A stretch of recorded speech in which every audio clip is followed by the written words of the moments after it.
Okay, this is our class session on communicating science. And like I told you this morning, science can take on many different forms whenever we're trying to communicate to one another what it is that we're investigating, how we're going to investigate it, and the results of our investigation.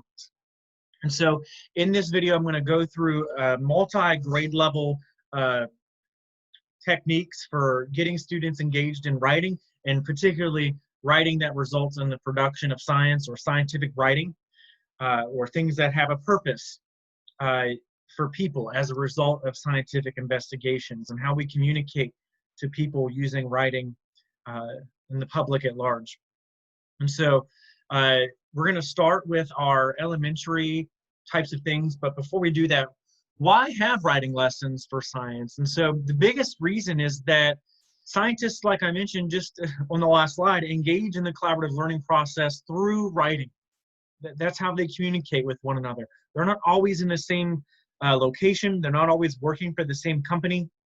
And historically, they hadn't even been associated with anybody that was actually doing research and getting paid through grants to actually do research for people. And they were just, philosophers and people thinking about the world. And they had to document their thoughts so that other people could pick up what it is they thought in a location somewhere else and learn about what it is they had done in it, in a way to work together to get more accurate explanations for things. And so science writing is a record of information that is intended to be returned to, responded to by other people, and even revised by other people. And so because writing is so ingrained in like the science methods, another benefit in incorporating writing lessons with your science investigations is students get direct experiences with hands-on investigation. It's an interesting thing for them to write about, and also it's meaningful because it's something they have a connection with, or something they have an experience with that allows them to take a position on it and have a voice.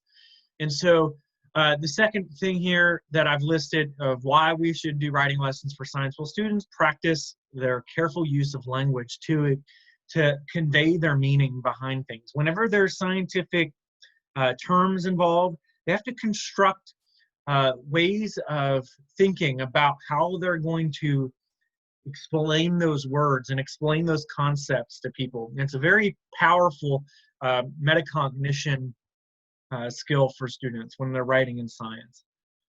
Science writing can be many different types as well. And so it could benefit students writing overall for other purposes outside of science.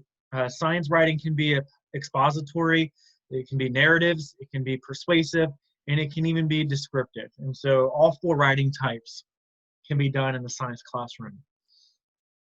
And so what does science writing look like? Well, traditionally, people know that science writing is a lab report, a very formal type of writing with a certain set of steps and sequences. And within those sections in that sequence are particular types of writing that occur to address the point. And it needs to be in this format so that someone can pick it up, understand what they need to know about all the background information in your investigation. Also, it leads up to connecting that background information to what it is you're studying with a coherent section on what you're investigating through a hypothesis. And then you have a procedure following that. Well, this is what I'm investigating. This is what I think about the things I'm investigating. This is the possible outcome of what I'm investigating. Then it moves into, this is how I'm going to test to see if that outcome happens or not. And so it's concise. It's not overworded. It's not a narrative form here. It's in a paragraph form, but it's not really intended to be a long story, day by day, how long it took. Maybe it took me 5 months to actually perform this experiment. It's intended to take that out and just present the experiment as it is in a sequential manner, identifying the variables that were tested, what instruments were used to measure the dependent variables, and what the controlled variables were as well in an experiment. And then The next section following that is actually like showing graphs. So you have to convert your measurements into a table format. While you're writing the measurements, you could put it in a table, and then you could convert that table into a graphical display. Some type of visual image could be included here to go along with your information that you're presenting. But commonly, students in high school that are actually working on lab reports, the first thing that they'll do incorrectly is that they'll try to blend this section in with their conclusion, right? They'll instantly want to start evaluating the meaning of the data. And so really in a formal lab report, you want to keep the data section limited to just reporting the information that's there rather than making an interpretation about it. And then moving into the next section, a very clear different section would be where you interpret that information and then provide a conclusion. And usually you, in this section, you would relate this back to your investigative question and also the research that you presented prior to that at the beginning. And so there's a very logical sequence here that is set up to help make scientific investigation reports very easy to read and understand by people working in that field. But not all science looks like that. Okay, so journal entries are a very common expression. Isaac Newton kept tons of journals when he was doing investigations, and in his isolation, he would kind of work by himself. He actually did a lot of research on things during the bubonic plague, like kind of quarantined away from people. And so journals can eventually become documentation of experiments and could be seen as a type of evidence for theories as well. And then mainly whenever you're working with students, though, whenever they're doing journal entries, it's because they're actually practicing one or many parts of that formal lab report format, but doing it in a less intensive manner, less intimidating way, where they can focus on particular science process skills a day at a time, a section at a time, rather than putting a whole unit of it together. Articles are also very common expressions of writing for scientists and people that are trying to communicate science to the general public or just people in general.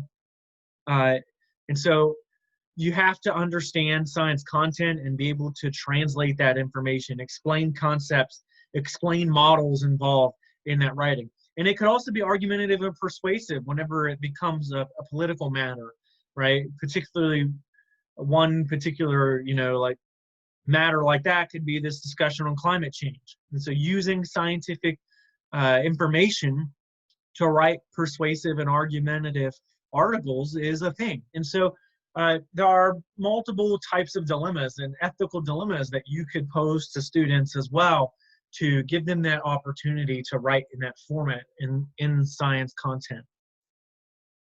And then, as I mentioned, just informing the public, there are smaller, even less formal ways of presenting information. Weather forecasts or alerts are science writing, like products that go out. A pamphlet that informs you about a particular health phenomenon, osteoporosis, for example, that's a scientific form of writing. Teaching a new technology to somebody, hey, we just created this new thing, this is how you use it, in a set of directions that explains the terminology necessary to understand how to use the equipment, is a form of scientific writing.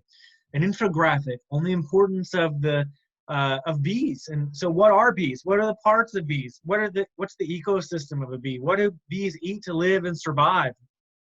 Where do they go? Where do they sleep at night? How's their shelter like? Things like that all can be addressed in a way that's different than a formal investigation, more as an informational pamphlet or something that's passed out. Even documentaries are written for a particular science phenomenon. And just general news reports. And grant writing is another form of writing that you need to understand science content and correctly convey the meaning of science content in order to get funded for particular things. And so science can take on many forms, how it looks. And so it's a really good idea to try to do many different approaches to science writing for students so that they can get skills to become able to actually write some of these types of things for a career. And so starting again with the elementary education writing, it generally takes place in the format of journals. It could be very short journal entries where they're performing an investigation and they're documenting things. And so it's like a shorter lab report, really. And it's usually a one-page teacher-made thing that students complete. And within that sheet, students are going to be focusing on making drawings, writing down observations, maybe even using drawings for observations instead of words. And they're going to be reporting measurements that they've taken. They are possibly going to come up with questions that they're going to want to ask about a particular topic through journal entries. And they could even practice step-by-step direction writing. How did we perform this activity in class? And so it could be just one of those things. It could be a couple of those things. And so Teachers Pay Teachers is filled with really fun, short little one-pagers like this. And some of them are thematic. And so you can get a bigger journal piece together. And so I'm going to take you to the website where I got this Apple one. This was created by Sarah. She was a teacher, elementary teacher. And so she's got her own page called Sarah's Teaching Snippets on Apple Activities. And so, I mean, tons of one-pagers here that can become a much bigger product in the future. And so when you get a one-pager like this, students get a little bit of practice and a little bit of practice in another skill, and another practice in another skill, and then it adds up to where students can create those big lab reports. They can create those big articles. And so graphical organizers are always a great way to help students compartmentalize the way they think about things and grouping words and meanings together to get bigger pictures of what's happening in the science content that they're trying to learn. Here's like the life cycle of a tree through the seasons, or apple trees through the seasons. And that one we saw earlier on the slide. I really love this one. So this is a journal that just starts by completing one page at a time. Here's a day they decide that, well, we're going to take our apple and we're going to get the weight of it. So here I am taking a measurement. Notice it's not in any particular sequence of an investigation, but it's still an inquiry. We're collecting information already. Maybe we're not creating a question to investigate, but we're just collecting knowledge, scientific knowledge, for knowledge's sake, which is one of those keys to teaching the nature of science. Remember that science doesn't have to take place in a step-by-step manner. So more measurements here. How many, what's the circumference using a string? Or how many cubes long is the string that you wrapped around your apple? That's a really fun measurement you can do. Does it float or does it sink? Here's where they focus on making predictions rather than trying to come up with an exact quantifiable measurement. Students practice making a prediction here, and then they get a chance to try it out and respond to what happens. So it's very short, and it's science process skill focused. So I encourage you to check the rest of her blog out and also surf for things that you like. And if you want to create your own things, please do that. I would love to share your products with people in our course. And as this course goes forward, I'd like to use products straight from West Virginia teachers to teach the course with. And also there are inquiry journals for kids as they get older that are a little bit more involved, right? They're multi-page, you present it with more steps at a time. It's more sequential in terms of completing that inquiry activity, the way that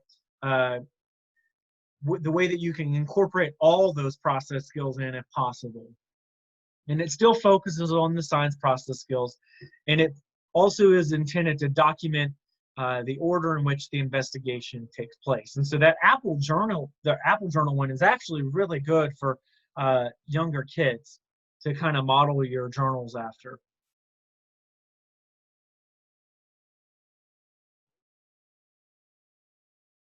And so we are going to talk about later this week inquiry in all the different levels of it. And one of the journals that I found on Teachers Pay Teachers actually is one that you could use with the bean in a bag activity that I'm going to show you guys. And so This one's a $4 digital download one, but this is the preview of it. And so you can see that we're already taking a look at the sequence of the life cycle of a bean plant. We're writing about the stages of our procedure. So this page just focuses on the procedure, right? So it just shows information steps at a time. Here's a page where students are going to just take their drawing as an observation, and then changes that it's made, things that you've seen different from one day to the next, or just focusing on observing this day.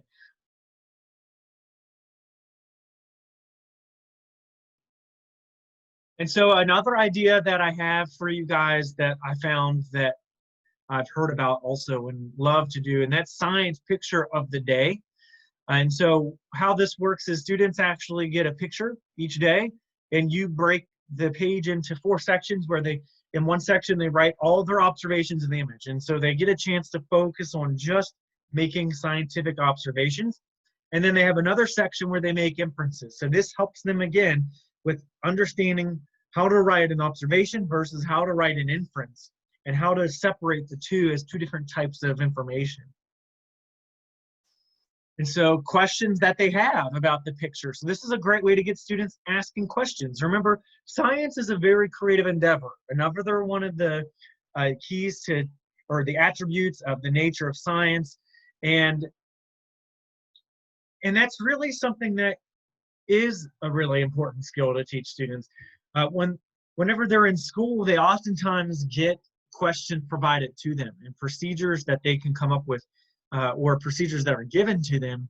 But are they really curious about the universe, and what creative questions about the universe can they come up with on their own? And so maybe maybe you can even like encourage them to ask, what type of scientific investigatable question could we write on our chart today? What science experiment would you like to come up with from what's just inside of this picture? And then content words. You can focus on what key vocabulary words, what science words come to mind. Let's list the science words that you think of whenever we look at this picture. And that can involve just prior knowledge, or it can involve some research as well.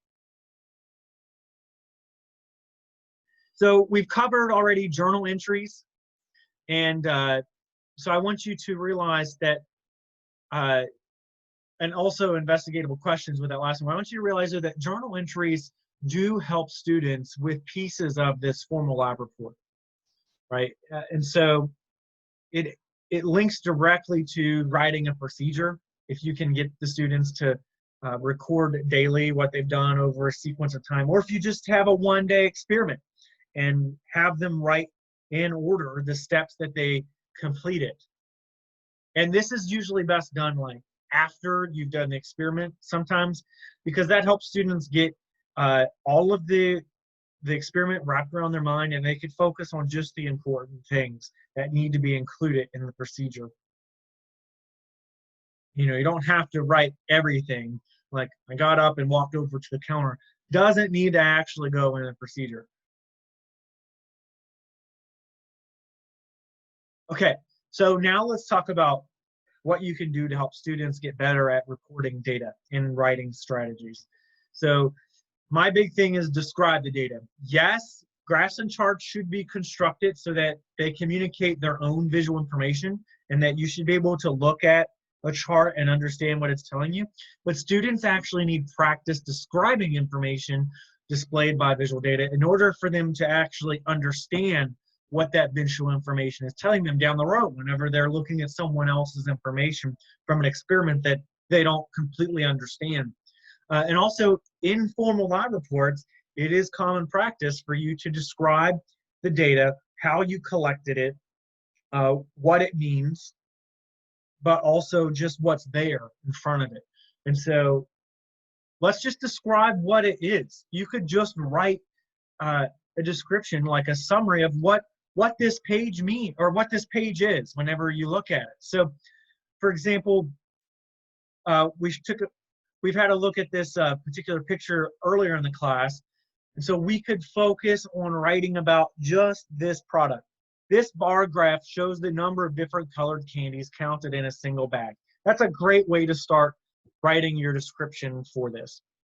It explains what this chart represents without really giving all the details behind the procedure. In my bag, there were 6 yellow candies. So now we're just putting into words things that we want to highlight in particular that are really important about what I'm going to make in my conclusions. So this is an observation that I plan to use in my argument in my conclusion. So I just picked that one because it had the least amount of candies. And then next, there were plenty of orange and purple candies in the bag. So you see we've got 10 and 13 orange candies, 10 purples. I just picked these because it was an observation that I made that those are the candies that have the most colors, right? So there's a little pattern here that I'm setting you up for whenever we describe data like this, or graph. And then I'm going to end with, well, there were 6 different colors, and the average number for each color was 9 candies. And so that's it. Notice I didn't interpret at all what this means. Maybe M&M's has a favorite color candy to use. That would be an interpretation of the graph. And you don't really need to do that. Remember, I told you that students oftentimes in high school will blend their explanation of data with, or their reporting of data with like their interpretations. And that's not good. We actually don't want them to write that way in high school. So you can help high school students by training them at a younger age to just focus on describing the graph, just present it the way that it has happened in the experiment. And so here's the pattern that I suggest for getting started in that. First, think about how the graph was created and its purpose. So the graph was created by counting candies and putting them into groups. What was the purpose? The purpose was to actually just figure out how many different colors there were and how many of those colors. And so I shortened that down, all that information down into this sentence. This bar graph shows the number of different colored candies counted in a single bag. And then the next statement that I'm going to make is an observation number 1. So again, this is an observation though that I'm planning on using later on to state my claim. So this is an observation that's significant. And so it was significant to me that there were so little yellow ones, but so many other colored ones. And so that's why I made this statement. In my bag, there were only 6 yellow candies. And then I did the same thing with my observation number 2. And that was, well, what else is significant? It's significant to me that there were other colored candies that actually had a good bit of numbers in the bag. And so that was surprising. And so I just wrote a statement about that. And then I'm going to end with my trend. So can I see any trends?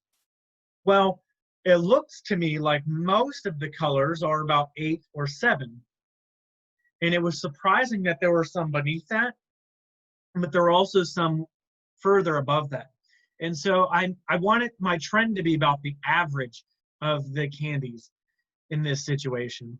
And so there were 6 different colors, and the average number for each color was 9 candies. And so I calculate the average and put that in writing.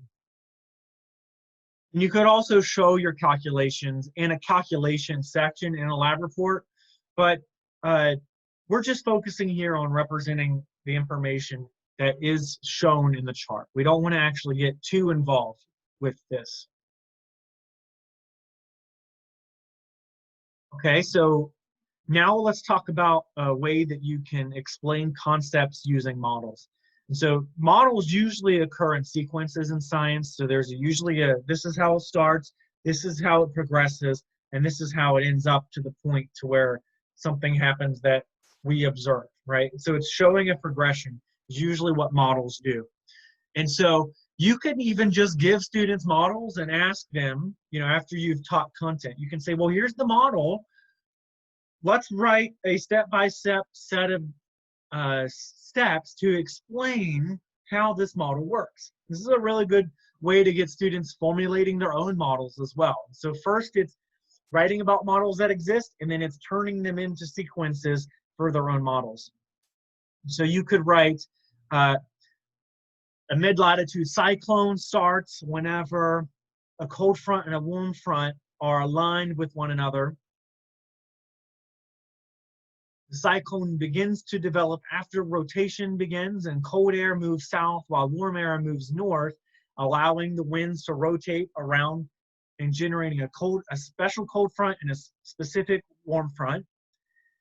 And then the energy continues, causing the warm air to be lifted up over the cold air as the cold air is advancing forward to the warm side.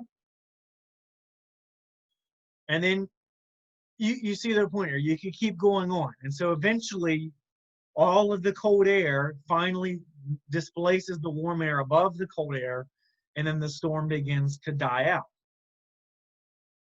So you could do these things with life cycles of butterflies, you know, the life cycle of the bean plant. Like there was a particular example in the reading that I gave you also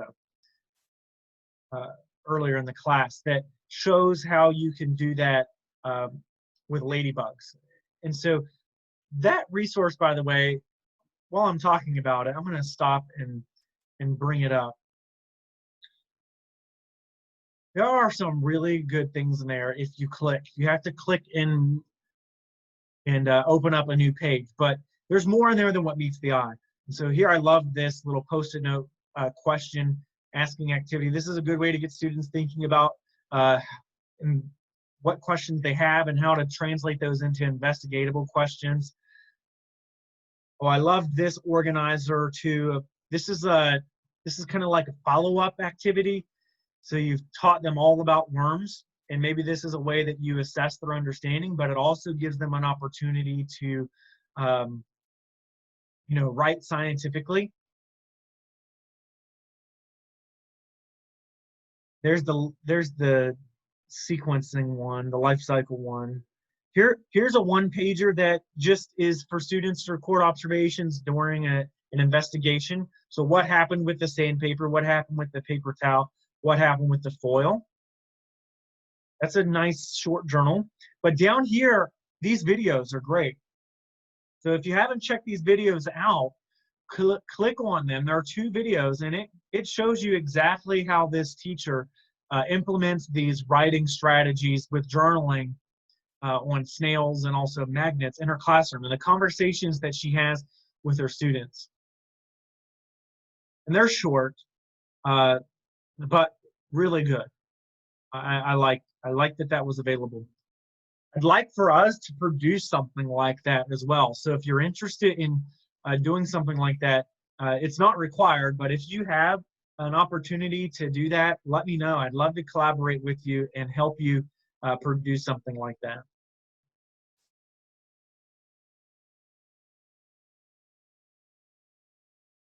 Okay, next, we're going to talk about summarizing scientific information. So this is like performing research and reporting that research out. And that's a very important part of staging your investigatable question whenever you're writing a formal lab report, having that prior knowledge. And so I mentioned that one activity about the worms in the last page being like a follow-up assessment, but it can also be a pre-assessment. You can give that to students before you do a unit on worms and assess what they know, and that can help them drive their interest in research. What else do they want to know about worms? And Newsela is a really great resource that provides you with scientific articles. There's a bunch of articles on Newsela, not just scientific ones, but they have a science section, and you can actually use these articles with their website and change the readability of the article depending on the grade level that you want. So you can see here that there's elementary text, there's mystery science, there's a bunch of different fields of science that you could click and find articles for and change them depending on your readability needs. And so students could read those and summarize to get practice at providing a background section to a formal lab. Okay, next we're going to talk about the other categories here, informing the public with these informationals and how you can inform people with articles. And so this type of writing has a whole different scope than what I've been talking about, because everything else that I've talked about leads to the investigative process of engaging in the methods of science, whereas this is more about communicating the results of something to people that have a practical application of that information, or just for general knowledge sake want to know. So it's less about showing the process of acquiring the information and more about sharing the results of it. And so there are four main categories that I thought of that I focus on whenever I'm assessing like student writing in science for those higher order or those higher levels writing activities. And these are the four categories. Task orientation. So do students understand the purpose of the science writing and write it for an audience of that purpose? The second one is key terms and vocabulary. Are students correctly applying those scientific specific terms? And are they including them in the first place as something else? How can I help my students revise what they've written by throwing in more scientific terminology to explain something? Content understanding is the third one. And so what I've seen that whenever students show me in writing that they understand the content, it's because they've made a connection between those key terms or between two concepts. So when they make a connection, they understand the content. So I'm looking for ways to help them make more connections when I'm doing my instruction, so that they'll get better at making connections in their own writing. And then the fourth thing is the sequence. So not only the layout of the presentation or the order of the content, if it logically makes sense, but also just in modeling, like I mentioned earlier. How should I explain this model so that it makes sense? And I have to do it in steps by what happens first, and what happened next, and what happens third, and what happens last. So being able to do sequencing is super important for writing in science. All right, so task orientation. Here are just more like points to help you understand what I mean by task orientation. So not just purpose of the writing, but what audience are you writing this product for? What key terms should we include? Is this an article about the shark, or is this an article about soil? So what key terms fall in those categories that I would want to use for my writing project? What style of writing? Am I trying to explain something? Am I just trying to describe a model? Am I just explaining a narrative of like something I experienced on accident? Or am I trying to use scientific information to like persuade people to behave differently, or to recycle, for example? Is this a formal piece of writing, or is this something that can be considered more like a journal entry and less formal? And then are graphs, charts, data, or models required? Is something else that I want students thinking about. Well, if I'm writing to explain the life cycle of a bean plant, yeah, I'm probably going to want a visual model of each step along the way. All right, key terms and vocabulary. How can you help students develop their vocabulary and understand like how to use it? Well, you can do it by reading other types of texts containing those key terms. Give them direct experiences on hands-on activities when the term is applied, and have a science talk. Let students hear from an expert how the word is used and what it means, and then give them the opportunity also to be the expert and use the information. And as I mentioned, content understanding is about using language to make connections of concepts. So talk about the relationship between the variables in an investigation. How does the amount of water relate to the growth? What's the relationship between water and growth? What's the relationship between temperature and the movement of air here in this particular model? Communicate the steps and concepts involved in a model. Make connections between parts of the writing. So like I mentioned before, how does my conclusion write back to my investigative question? How does the evidence relate to the claim? So I have this wonderful little trick that's an AP chemistry teacher taught me. It's called clever. When I'm writing in science and I'm answering a question or trying to make a claim, I want to use the acronym clever, where the CL stands for make the claim, the EV stands for what's the evidence, and then the ER is for does it relate back to, or explain, and then does it relate back. So make an explanation of the evidence, and then how does it relate back to the claim. So a lot of science flows with that clever mindset. Okay, and then sequence. Of course, I talked earlier about the formal lab report sequence is very specific and is laid out in that way for it to make the most amount of sense. But also there are other forms of writing that you do in science that require you to have a sequence, an understanding of the topic, the body, and the conclusion in that order. And so strategies now. My strategy here is read various types of scientific writing. That helps with task orientation. It can be picture books, informational articles like the ones on Newsella, lab reports done by other scientists, which are a little bit more complicated for students, but it does give them an understanding of what a formal lab report is supposed to be sequenced like. And then science projects. It helps them write their own science projects and use examples of students from your previous class when they did a science fair project as a way for them to get an understanding of how they are going to write their own little lab experiment. Textbooks are great and a separate source of scientific writing. A pamphlet or a news article where a science topic is being discussed is another form of scientific writing that you could read with your students and give them experiences with those different types of scientific writing. Hands-on experiences are the best way to help students learn vocabulary. And so you do a lab activity with them. Like, for example, next class, we're going to do a lithification lab.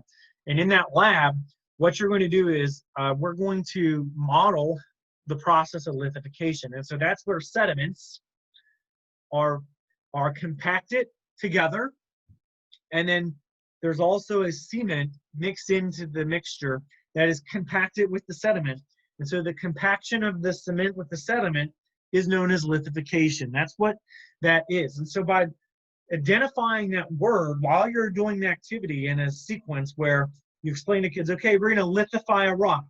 So to lithify a rock, we're going to take the sediment and the cement, we're going to mix them together, and then we're going to compact them. Gives them a hands-on experience of what lithification means. And so you can then ask them questions after you do the lab like this. What happens when a rock is lithified? Well, they will remember from the experience that they had to compact and cement the sediments together. That's lithification. What is the purpose of the cement? They'll understand that it holds the sediment together whenever you walk them through this step and identify these words in writing for them. And also, you probably have read other books with them as well, using these words. And so what happens when a sedimentary rock is weathered is another question. So you really have to, when you do these investigations, you have to plan to talk about the key terms.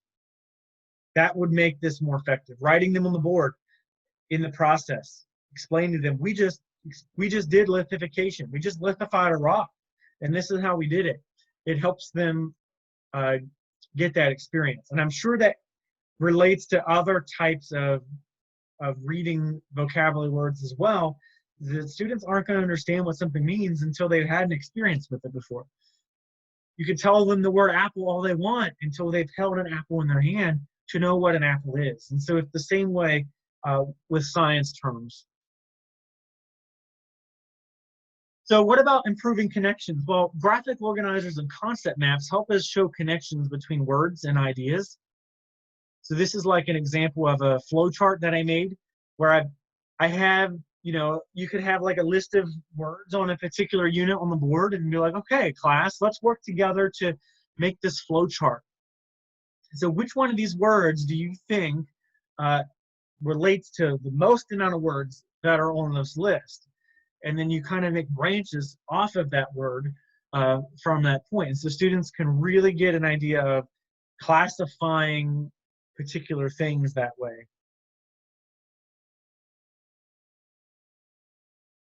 You can also do word sorts, where if you have a list of words and you want them to sort them out into groups. So here I had a bunch of meteorology terms, and I was helping students prepare for like writing a weather forecast. And so I asked them, well, what's in a weather forecast? And they go, well, they tell us whether it's going to rain or not. And I said, great. Will there be precipitation? Was the first category I wrote on the board. And I said, well, what else goes in a weather forecast? And they said, well, we need to know how strong the winds are going to blow. And so that's another thing. How hot or cold it's going to be. And I'm like, yeah, you guys just identified the three most important things that are explained in a weather forecast. And then I also had to remind them, but also weather forecasts predict the future as well. And so I added that last category, and I took our key terms from that section in the book and asked them to, which group, put this in the group that you think this word best goes in. And so that was a really good way for them to pre-write. Whenever they were writing their forecast, then they could come back to that and go, well, what science words can I use to help me explain the precipitation? I've already got them on this graphical organizer that's going to help me pull from whenever I'm on that section on precipitation. And then for sequencing, you could construct outlines. And so again, this is for very high-end example here in terms of grade level that I gave you. But you could probably do an outline for any activity like this for even elementary. If you just want to adjust the topic for your needs and adjust the requirements to the amount of writing that you have. But of course, we go through that layout of main idea, supporting evidence in the body, and then conclusions at the end. And so I asked them, well, what's the purpose of your weather report? What's the main idea then? And so the main idea would be what's causing that snowstorm that we're warning people about. And so we used a scientific term to explain what was causing it. And then, okay, what can we explain about this scientific term in support one that relates to winds? What can we do in the next paragraph that relates to the temperature? And precipitation? And so that was what the third one was about. What other word can we do to do precipitation if we're already using a word from cold fronts and warm fronts to do the temperature? They found a connection here, and I love that. And so whenever they see these connections between these words, it lets me know that they're really starting to understand the science content. And then, of course, it ends with the conclusion. So how does this relate back to the main idea? All of this information. Okay, so, wow, there was a lot of writing, a lot of ideas that maybe you would want to try. But in journal number 7, I just want you to explain to me, number 1, what writing strategies have you already led with your class, and what did it look like? Explain it to me. What if an observer was in the classroom, what would they have seen whenever you were doing this activity? Number 2, what made it successful? Was it something that you said? Was it something that you did? Was it the way that you led the discussion on the board, like in a grouping strategy before you put the words into particular groups? Was it a particular template that you made that students could use to fill things in? What do you think made that writing product successful? And then the third thing here is, how could you adapt that strategy, if it wasn't a science strategy, into becoming a science writing activity? Or these could just be writing activities in general, not something you've done in science, but things you've done to help students learn to read and write. And how could we do that then for item number 3 would be, how can we take that same idea and turn it into something we can use in science class? Okay, guys, so I'll see you next class period.